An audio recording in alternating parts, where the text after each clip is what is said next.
At this time, I invite the children of the congregation to come forward for the children's message. Asher.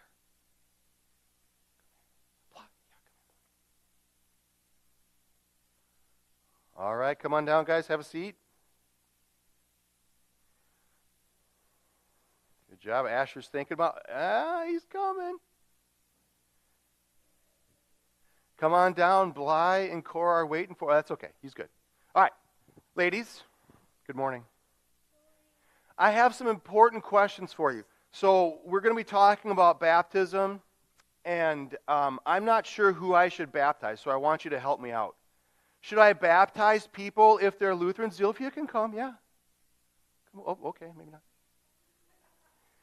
Should we baptize people if they're Lutheran? No. Well, we're going to work through this, okay? So it's okay to baptize people who are Lutheran. Cora, do you think that's okay? Okay. What if the people don't look like us? What if they're from a different country? Is it okay to baptize them? Yes, it is. What if they have a different color skin? They're not Caucasian. Is it okay to baptize them? Yes, it is. Correct. Very good. Now, let me ask you this. What if people aren't Christian?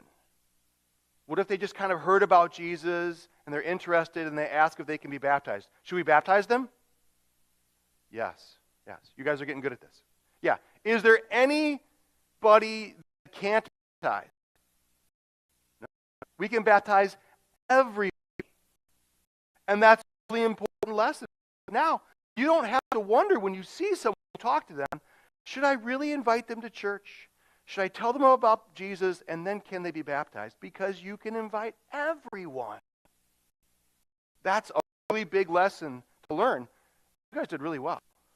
Yeah, even Lutherans can be baptized too. Dear Jesus, we thank you so much for this baptism. Baptism is for everyone. Help us to remember that we can tell everyone that we meet about you. Amen. You're excused to go to your Sunday school class.